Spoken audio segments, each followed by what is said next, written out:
Hi, thanks very much for joining me again. This video is going to be about round Woodturners box hinges. Now, we've done these for quite a while, and the one that we've done and have done for a number of years is this one here. You can see it's quite decorative. I'm just going to hold my finger there so the camera hopefully focuses on that, and you can see the pattern on the inside and stuff. There's nothing wrong with them at all, but they're quite thin and, in my opinion, they're just a little bit flimsy. So what we have done is design a new hinge. There's been a bigger one on the market for quite a while, but we've now expanded the range, and we now have several sizes. I'm going to point the camera down here because I've got them all laid out here, and hopefully you'll see the original one next to the new ones, and you'll be able to clearly see what the difference is and why the new ones are a bit more expensive than the other ones. Basically, they're twice as big, twice as heavy, but designed much nicer. So let's have a look down here at the range that we've got. So here's the original one that we looked at, and if you compare that with the width of the new models, you will see there's an awful difference in size and weight, and hence price as well. These are more expensive than those. It's pretty obvious why, but as with most things, you get what you pay for. So in the range we have 45mm hinges, 60mm hinges and 80mm hinges. We also have 100mm, slightly different design, doesn't have the Celtic knot inside that this one has. So if I open the chrome one here, hopefully you'll see the Celtic knot design there. It has got a cover over the knuckle here, so you can't see the bits of the knuckle under there. The Celtic knot design, and it also has a little magnet on the top and a little magnet on the bottom. It creates a very gentle closure between the two, and I mean it is gentle. The reason it's gentle is because we can't get a magnet any bigger than that in the hinge without making it huge and ugly. So there we go, that is the range. What I'm going to do today is, with a little scrap of wood, is I'm going to make a little box with a 45mm hinge, because the 45mm ones, I just love them. I think they're I can't say more than that. I think they're a fabulous little hinge. So I'm going to make one of these today. The principle for making all of them, however, is the same on the whole range. The bigger one, these original ones, and the new range as well. But these are specifically designed by us, and you will see, I'm not sure if the camera will quite pick it up. If I do that to focus it, you will see each one is actually stamped with Prokraft on there, and that is the case for all of them. There's only one place you will get them, and that's from us. As with most things, there's more than one way that you can do these. It depends on the design you want, it depends on the equipment that you've got, the types of chucks that you've got, so on and so forth. What I'm going to do with this one is turn a little pot with the grain. So on this piece, the grain is running along this way, and it means if I wanted to put a finial on the top, I could do that. The reason I can do that is because this hinge has a 90-degree stop. So unlike the other ones that you might see on the market, in our original one, this stops at 90 degrees, so you can have a pointy bit sticking out on the top if you want to. Most of the other ones, in fact all the other ones I've ever seen on the market, open at 180 degrees, so they'll flop right the way around and bang on the surface. So it's no good if you want a finial. These are ideal for that, and it's a good solid stop on the hinge as well. So that's the way I'm doing this one. I'm not going to put a finial on the top. I'm going to do a simple top, and I'm not going to hollow it either. You can hollow it, that would mean you would have to turn it round. The other way you can do it is to do cross grain. So if I had a small piece and turned it round that way and had the grain running that way, it gets you a more decorative top and a slightly it's an end grain all the way around the side. Some people like it, some people don't. I quite like it. It's a bit more difficult to turn that way. This is the easier way, but really what I'm trying to show you and explain is the different ways that you can do it, and really to show off the hinge. So I'm going to start off by just turning a simple top for this one, and then we'll look at turning the bottom, which I will be hollowing out. Next I'm going to measure the section for the top to see how wide I need to make it. The top, remember, is a bit with Prokraft written on it. My apologies for the fly, whatever beast it is that's flying around. It's pretty much 40 mils on this one, but please check specifications change, check each individual hinge as you use it rather than relying on what I'm telling you now.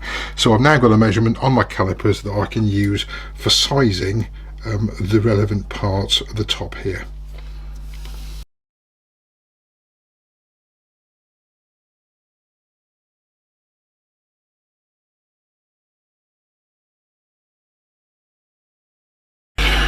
What I forgot to mention is you need to make sure that if you've got a little step as I have here, if I get that there, that it's not too deep, that it sits above the rim on the hinge. Let's get this the right way up, and there you can see mine's just going to sit on there like that. So that's my simple little top finished, and I'm now going to do the bottom. To get the bottom the right size, what I'm actually going to do is use the hinge itself and get this the right size and pop it on there like so, whilst it's still on the lathe.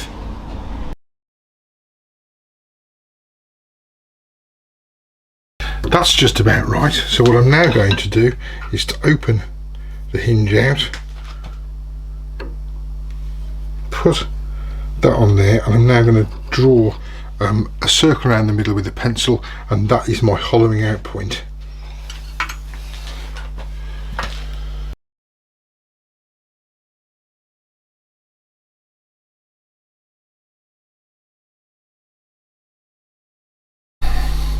So once you've got the inside and you're happy with it, you can clean this up at any stage. I'm going to take a quick measurement in there to see how deep it is. Mine's about 25 mils, just to make sure on the outside of the box I don't trim off. So I must make sure I cut and make the bottom of the box well below that. So I'm probably going to put it, I don't know, about here. We'll give it an extra 10 mil space. So we'll put a little mark. Can't see it. Let's try a pencil, that's what they're for. So that's going to be the bottom of my box. I'll just put a little mark in there.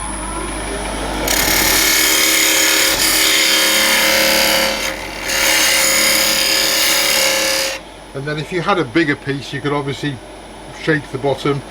This one's going to be just flat.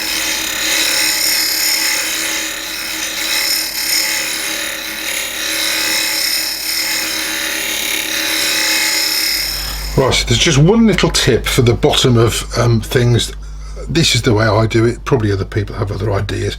I put a little gentle curve on the bottom and I cut just slightly inwards.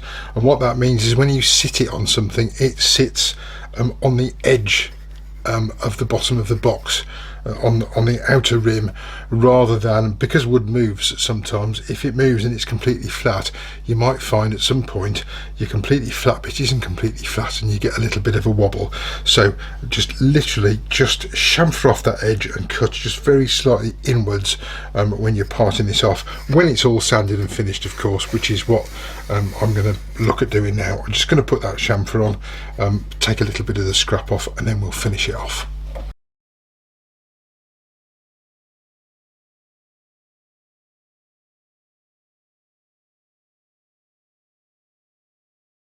Having put a bit of wax on there, I'm going to part this off. I can finish that off by hand. However, again, I have to reiterate, there's lots of ways you can do this.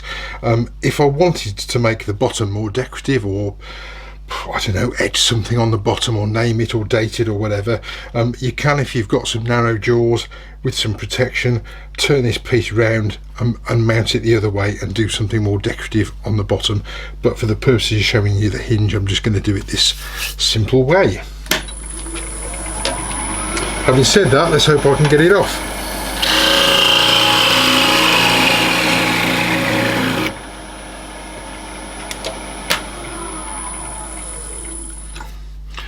And I'll just take that little nib out by hand and put some sanding sealer on the bottom of there as well. For some reason, whenever I do these videos, people say to me, oh, we didn't see you glue it in, John. Right, well, I'm going to show you gluing it in. I'm going to try. The problem I have is that I haven't got anyone operating the camera, so I have to look at the glue and try and watch the camera. And let me tell you, I've only got one pair of eyes and they only point in one direction at the same time, but I'll do my best. This is some old 2-part epoxy resin. Right, I've got my 2 bits there. You don't need very much. That is probably 10 times more than I actually need. Oh, I think I've got the 2 bits. I'll have to do. Right, so I shall mix those 2 together. I could probably, there's probably enough here to do 3 of these boxes, I reckon. But I use 2-part epoxy simply because CA glue is very brittle and wood moves. The hinge won't move, but the wood might, because with variation in temperature and humidity can quite often change the shape of your wood. Right, I'm just going to try and put, I've got a tiny little spreader here, and I'm just putting a little bit all the way around the top, trying not to get it on the inside, because I don't want it on the inside, because we're going to see the inside. So we'll just try and pop it on there like so. So that's the, let me get it down here, so that's the base done, and then we need to do the top. Right, so for the top, let's take this, and once again we need to spread really a tiny amount just around the edge there, and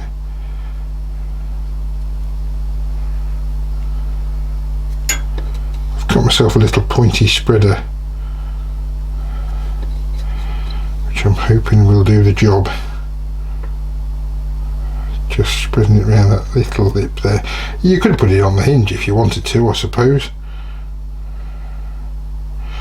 I just find the little bits of wood a bit easier to hold than the hinge, to be honest.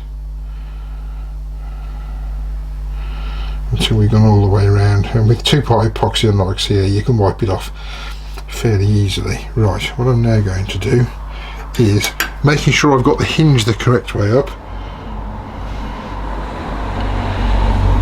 Pop my lid on, and then pop my other hinge on there. I'm just going to press them down like so, and then we're just going to let it set. My apologies for the sound of the cars going past. There we are. I'm not quite sure about my turning. It is a very simple little box, but hopefully you can see the hinge there. There it goes. Just lift that up, and you can see it's actually not quite dry yet. I'm probably doing this a bit too soon. I can feel sticky bits on my fingers. I'm probably going to ruin it, but never mind. Hopefully you can see the hinge there. If I hold that up, come on camera, there we go. You can see the hinge. There we go, just closes like so. So I hope that's been helpful. I'll go and take a still of that so you can see it at the end of the video, but that's another round hinge, and as I said earlier, I think those are probably the finest Woodturners box hinges you will find anywhere. Thanks very much for watching. We'll see you again soon. Enjoy your workshop, whatever it is you're doing there, and of course take care. Bye bye for now.